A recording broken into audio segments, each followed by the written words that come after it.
Welcome to cricket Challengers Tamil channel. இந்த video நம்ம அதை பற்றி பார்க்க போகிறோம் அப்படின்னா கேகேஆரை வீழ்த்தினதுக்கு அப்புறமா நம்மளுடைய கேப்டன் ரஜத் படிட்டர் என்ன பேசினாருங்கிறத பார்க்க போகிறோம். ஃபர்ஸ்ட் ஆஃப் ஆல் ரஜத் படிட்டரை பொறுத்த வரைக்கும் இது வந்து அவருடைய first match as a captain for RCB. So match ஆரம்பித்த ஃபர்ஸ்ட் ஓவர்லேருந்தே ஒரு சின்ன பதட்டம் அவர் மேலே தெரிஞ்சிட்டே தான் இருந்தது. அவர் ப்ரெஷரில் இருக்கிறாரு அப்படிங்கிறது அந்த தேர்ட் ஓவர் முடிஞ்சதுக்கு அப்புறமா நல்லாவே தெரிஞ்சுது. சில பல ஸ்ட்ராட்டஜிக்கல் சேஞ்சஸ் அந்த ரிவ்யூ எடுக்கிறதுக்கு அவங்கெல்லாம் வந்து அப்பீல் பண்ணும்போதும் அவர் நிறைய வந்து பதட்டமாகவே தான் இருந்தார். ஸோ அதை தான் முதல் கேள்வியாகவே கேட்கப்பட்டுச்சு. ஸோ நீங்கள் ப்ரெஷராக இருக்கிற மாதிரியே இருந்தது, அதற்கான ரீசன் என்ன அப்படிங்கிற மாதிரி கேட்டதுக்கு ப்ரெஷர் உண்மையாகவே வந்து என் மேலே இருந்தது, அதெல்லாம் இல்லைன்னு சொல்ல முடியாது. ஏன்னா ஃபர்ஸ்ட் மேட்ச் அப்படிங்கும்போது ஒரு குட்டி ப்ரெஷர் இருக்கும். ஸோ அதை வந்து நம்ம ஹேண்டில் பண்ணி தான் ஆகணும். பட் இன்னைக்கு வந்து எனக்கு ஒரு நல்ல நாள், அதனால் வந்து பார்த்தீங்கன்னா நான் வந்து வின் பண்ணியிருக்கிறேன், என்னோட டீமையும் வின் பண்ண வச்சுருக்கேன்.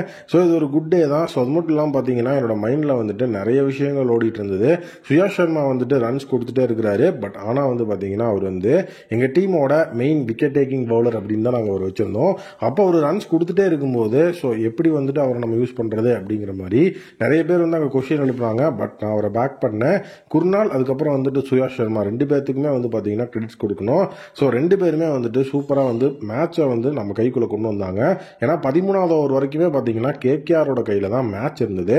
ஸோ நம்ம வந்து பார்த்தீங்கன்னா அந்த 13வது ஓவர் வரைக்குமே இந்த மேட்ச் நம்ம கையில் இல்லவே இல்லை அப்படிங்கிற ஒரு விஷயம் எல்லாருக்குமே தெரியும். அந்த 13th ஓவருக்கு அப்புறம் நம்ம கொடுத்த கம்பேக்கு குர்னால் பாண்டியா அண்ட் சுயாஷ் சர்மா முக்கியமான காரணம். ஸோ அவங்க தைரியமாக வந்து நிறைய விதமான டெசிஷன்ஸ் எடுத்தாங்க. ஸோ அவங்களுடைய ஓவர்ஸில் வந்து பார்த்தீங்கன்னா ஒரு சின்ன சின்ன சேஞ்ச் இருந்தது.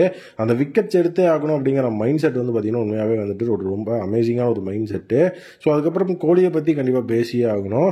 ஸோ பிளேயர் கோலி மாதிரியான ஒரு பிளேயர் நம்ம டீமில் இருக்கும்போது நமக்கு பெரிய லெவலில் வந்துட்டு ஒர்க் கிடையாது. ஸோ அது ஒரு கிரேட் ஆப்பர்ச்சுனிட்டி அவர்கிட்ட இருந்து வந்து லேர்ன் பண்ணி ஸோ எப்படி வந்து பிளேயர்ஸை நடத்தணும், எப்படி டீமை லீட் பண்ணணும் அப்படிங்கிற மாதிரி விஷயத்த வந்து அந்த இடத்துல நம்ம பார்க்கணும் அப்படிங்கிறது. இன்னைக்கு கூட பார்த்தீங்க அப்படின்னா ஸோ ரமன்தீப் சிங் விராட் கோலியோட கேட்சை ட்ராப் பண்ணுவார். ஸோ அந்த இடத்துல ரமன்தீப் சிங்குக்கு வந்துட்டு இன்ஜுரி ஏற்பட்ட மாதிரி ஒரு சீன்ஸ் இருக்கும். அந்த இடத்துல வந்துட்டு விராட் கோலி ரமன்தீப் சிங் கிட்ட போயிட்டு எப்படி உனக்கு வந்து ஓகேவா அப்படிங்கிற மாதிரி ஒரு சின்ன ஒரு கெஸ்டர் காமிச்சிருப்பாரு. ஸோ அதெல்லாம் வந்து பார்த்தீங்கன்னா விராட் கோலி மாதிரியான பர்சனால மட்டும்தான் முடியும். ஸோ அப்போசிஷன் பிளேயர் நம்ம கேட்சை ட்ராப் பண்ணியிருக்கிறாரு, இந்த மாதிரி விஷயம்லாம் எதுவும் யோசிக்காம அவர் எப்படி இருக்கிறாரு அப்படிங்கிறதுக்கு முன்னுரிமை கொடுத்து பண்ணுறது அப்படிங்கிறது கிங் கோலியால் மட்டும்தான் முடியும். ஸோ அதே நேரம் அவருடைய 50யும் ரொம்ப இம்பார்ட்டன்ட் ஒரு ப்ரீ டிட்டர்மைன் ஷாட் அப்படிங்கிற ஒரு விஷயம்லாம் வந்து பார்த்தீங்கன்னா இங்கே ஷார்ட் செலெக்ஷன் ரொம்ப முக்கியமாக இருந்தது. ஃபில் சால்ட்டோட அதிரடியான இன்னிங்ஸ் உண்மையாகவே வந்து அதுதான் இந்த ஒரு சேஸ்க்கு எங்களுக்கு அடித்தளம் போட்டது அப்படின்னா அதுதான். ஸோ கண்டிப்பாக வந்து பார்த்தீங்க அப்படின்னா சூப்பரான ஒரு பர்ஃபார்மன்ஸை நாங்கள் கொடுத்துருக்குறோம். ஸோ டிஃபெண்டிங் சாம்பியன்ஸை வந்து டிஃபீட் பண்ணி ஸோ இந்த ஒரு IPL 2025 கேம்பெயினை ஸ்டார்ட் பண்ணியிருக்கிறோம்.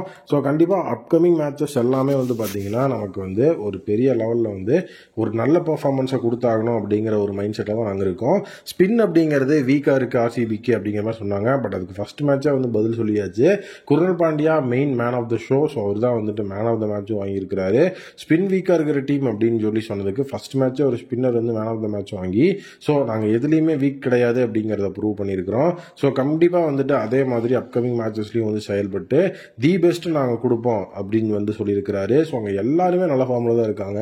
நீங்கள் பவுலிங் எடுத்துட்டிங்கன்னா பேஸ் அட்டாக்ல ஜாஸ் ஹேசல்வுட், அதுக்கப்புறம் யாஷ் தயால், ஸ்பின்னு எடுத்துட்டிங்கன்னா குர்னால் பாண்டியா, சுயாஷ் சர்மா, அதே நேரம் வந்துட்டு ராசிக் சலாம்தார், புவி வர்ற வரைக்கும் அவர் உள்ள இருப்பார். ஸோ புவி அப்கமிங்கில் வந்து எப்போ வருவார் அப்படிங்கிறது தான் இன்னும் அவங்க சொல்லலை. பட் இன்னும் க்ரூஷியல் டைம் இருக்குது. ஸோ அதுக்குள்ளே அவங்க வந்து வந்தாகணும் அப்படிங்கிற விஷயம் இருக்குது.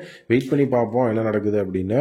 ஸோ நம்மளுடைய ஆர்சிபியோட இந்த வெற்றி மிகப்பெரிய லெவலில் கொண்டாடப்பட வேண்டியது தான். நீங்கள் என்ன நினைக்கிறீங்க அப்படிங்கிறத கமெண்ட் செக்ஷனில் மறக்காமல் கமெண்ட் பண்ணுங்கள்.